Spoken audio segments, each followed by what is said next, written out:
Salut, c'est Clément. Aujourd'hui, retour pour une nouvelle vidéo qui aura pour sujet "Les femmes sont des connasses".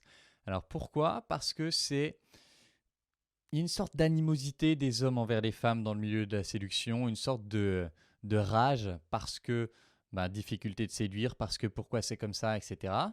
Et globalement, alors je trouve que c'est une période très conflictuelle entre les sexes et il y a vraiment cette gangrène de l'idée que voilà, les femmes sont des connasses. Et le problème, pour moi, c'est que euh, je m'en fous de si c'est vrai ou pas objectivement. Pour moi, le problème, c'est que ça va nuire à quelqu'un qui veut séduire s'il a cette croyance que les femmes sont des connasses. Parce que du coup, forcément, il va pas s'ouvrir à elles pareil, il va être toujours sur la défensive, il va se méfier, et donc il y aura juste une mauvaise vibe dans l'interaction. Et du coup, l'idée que j'avais dans cette vidéo, c'est d'expliquer comment se forme cette croyance que les femmes sont des connasses, pour que vous puissiez déjà comprendre les biais qui sont en jeu, et ensuite vous proposer deux façons de sortir de cette croyance que les femmes sont des connasses pour pouvoir justement rencontrer des filles plus facilement, pour pouvoir créer un couple sain.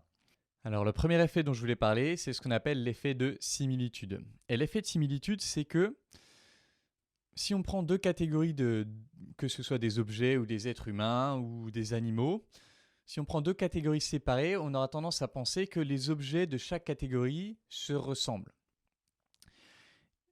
Et donc, si on prend la catégorie homme et la catégorie femme, on aura tendance à penser que les hommes se ressemblent entre eux et que les femmes se ressemblent entre elles. Maintenant arrive un deuxième effet qui est le biais d'homogénéité de l'exogroupe. Alors l'idée de l'exogroupe c'est les autres, l'endogroupe c'est nous. Donc si je suis un homme, mon endogroupe c'est les hommes. Et donc quand je regarde les femmes, j'ai l'impression que, alors pas moi personnellement, mais c'est ça l'effet du biais d'homogénéité de l'exogroupe, j'ai tendance à penser que eux se ressemblent plus, que les femmes du coup se ressemblent plus entre elles que nous dans le groupe des hommes. Pourquoi?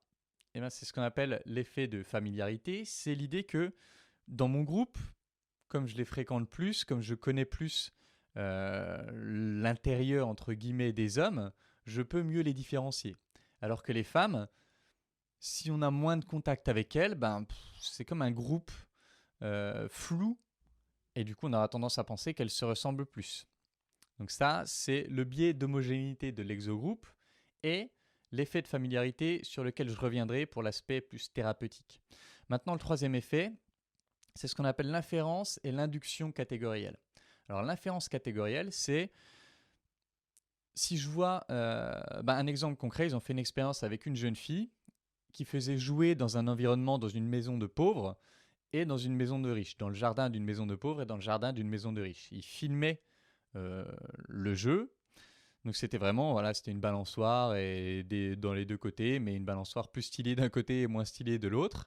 Et il demandait aux gens qui regardaient la vidéo de noter le niveau d'intelligence de la fille. Et les conclusions, ça a été que la fille qui joue dans un environnement pauvre était vue comme moins intelligente que la fille qui jouait dans un environnement riche, alors que c'était la même fille. Et ce que ça veut dire, c'est que on va inférer des caractéristiques du groupe d'appartenance de la personne. Donc là, la fille qui était vue comme riche, on va inférer des caractéristiques des riches. Et les riches sont vus comme meilleurs à l'école que les pauvres. Et du coup, la fille qui joue dans le milieu riche, on va la voir comme plus intelligente. La fille qui joue dans le milieu pauvre, on va la voir comme moins intelligente. Quelle est l'application par rapport à cette idée de "les femmes sont des connasses"? Ça veut dire que quand je vois une femme, je vais lui attribuer automatiquement des caractéristiques qui, je pense, correspondent aux femmes. Maintenant, l'induction catégorielle, et c'est là que ça va être le plus intéressant. L'induction catégorielle, c'est si je suis en contact avec un ou deux éléments d'une catégorie, mais même un seul, ça suffit, je vais déduire des caractéristiques générales de la catégorie. Je vais étendre les caractéristiques de cet individu à la catégorie. Ce qui veut dire que si je tombe sur une femme qui est une grosse connasse, ou qui se comporte avec moi comme une grosse connasse, je vais étendre ces caractéristiques au groupe des femmes et je vais dire les femmes sont des connasses. Donc ce que ça veut dire, c'est que si vous avez eu une mauvaise expérience avec une femme ou des femmes, et ça peut être votre mère, ça peut être une femme, un modèle de votre entourage quand vous étiez plus petit, mais ça peut être aussi quand vous commenciez à rencontrer des filles à l'école, au collège, au lycée. Une grosse mauvaise expérience peut faire que vous allez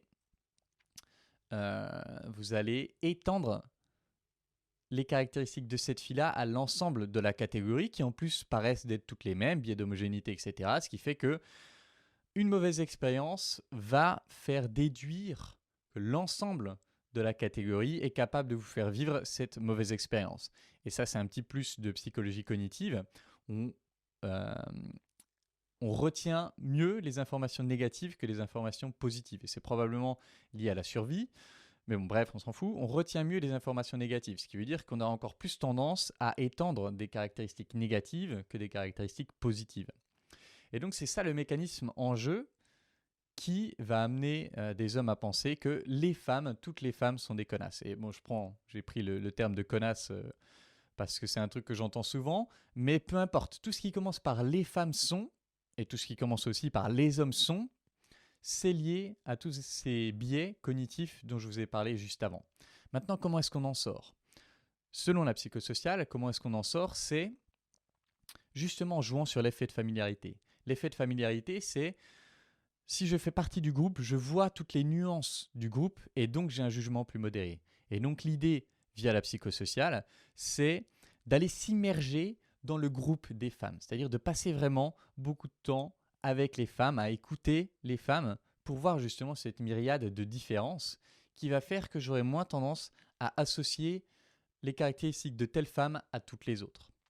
Et maintenant, pour ce qui, moi, m'intéresse plus, l'aspect psychologie clinique, ce serait l'idée d'aller explorer le monde des femmes. C'est lié de toute façon, mais ce serait l'idée d'aller explorer en profondeur le monde des femmes, d'aller avoir des conversations profondes avec des femmes, des connexions fortes avec des femmes. Et plus vous explorez, ça c'est un truc que j'observe en faisant beaucoup de coaching, plus vous observez le monde de quelqu'un, plus vous vous rendez compte que tout le monde est différent mentalement. Et c'est vraiment un truc, vous pouvez me faire confiance là-dessus sur mon expérience de coaching. Plus j'avance dans le coaching, plus je me dis, tu ne peux pas savoir à l'avance ce dont une personne souffre, qu'est-ce qui va lui permettre de se débloquer. Chaque personne est différente et c'est vraiment en faisant une vraie exploration qu'on comprend ça. C'est un truc qui paraissait un peu cliché, ouais, on est tous différents, nanana. Dans l'expérience, quand vous faites beaucoup de connexions authentiques, quand vous explorez beaucoup le monde de chacun, vous vous rendez compte justement de cette unicité. Et donc, si vous le faites avec des femmes, vous allez vous rendre compte de cette unicité et vous ne pourrez plus commencer une phrase par « ouais, toutes les femmes sont ». Vous ne pourrez plus faire ça. Et du coup, le bon côté, c'est que vous serez libre de ce poids, de cette méfiance qui va vous faire entrer dans une relation sur la défensive et donc forcément sur des mauvaises bases. Et donc pour moi, c'est ça qui va vous permettre de vraiment vous libérer de ces croyances et d'ouvrir la porte à la création d'un couple sain. Voilà, j'espère que cette vidéo pourra vous aider et comme d'habitude, si vous voulez travailler avec moi, vous pouvez postuler à l'école des guerriers et on attaquera en profondeur votre capacité justement à créer des connexions fortes, à explorer, à vous explorer vous et à vous libérer de ce qui vous empêche de vous épanouir dans vos relations. C'est tout pour cette vidéo. En attendant la prochaine, je vous embrasse et je vous dis à bientôt. Ciao.